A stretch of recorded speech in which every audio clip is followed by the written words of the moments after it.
लेकिन कहीं भी कोई इस प्रकार की चीजें नहीं आई है। और मुझे लगता है हम लोगों ने इस प्रकार के बड़े बड़े आयोजन हमेशा किए हैं, कुंभ जैसे बड़े आयोजन किए हैं, बड़े बड़े कार्यक्रम होते रहे हैं।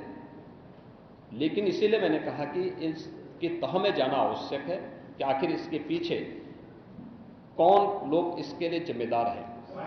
दूसरा, राज्य सरकार ने और केंद्र सरकार ने,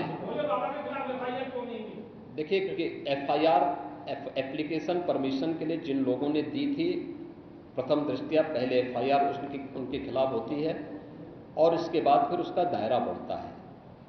ये सभी अन्य लोगों के दायरे में आएंगे, जो भी इसके लिए जिम्मेदार होंगे वो इसमें आएंगे। केंद्र और राज्य सरकार ने आर्थिक सहायता की भी घोषणा की है।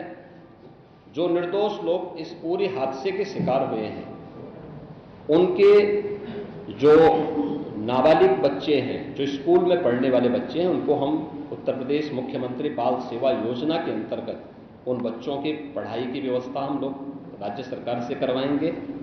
उन्हें जिस भी स्कूल में पढ़ रहे होंगे, जिन भी संस्थाओं में पढ़ रहे होंगे, या उनके स्कॉलरशिप आदि की व्यवस्था के लिए भी राज्य सरकार ने तय किया है। और प्रत्येक मृतक के परिवारजन को भी केंद्र और राज्य सरकार मिलकर के 4 लाख रुपए की सहायता और गंभीर रूप से घायल व्यक्ति को 1 लाख रुपए की सहायता दे रही है। धन्यवाद।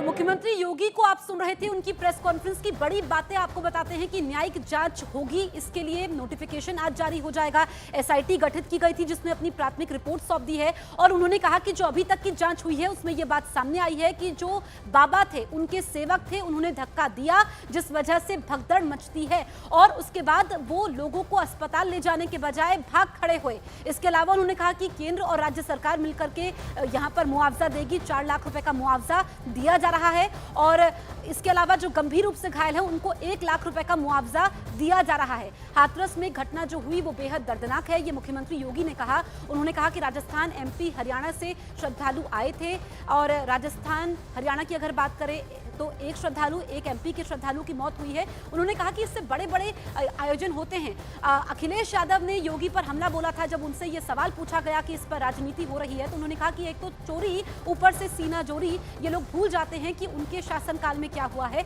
इससे बड़े बड़े आयोजन होते हैं और प्रशासन ये मानकर चलता है कि जब इस तरह के समागम होते हैं तो फिर जो सेवादार होते हैं या जो बाबा के सेवादार होते हैं, सुरक्षाकर्मी होते हैं, वो ही सुरक्षा की जिम्मेदारी संभालते हैं और अगर ऐसा कुछ हो तो फिर उनको प्रशासन की मदद लेनी चाहिए थी।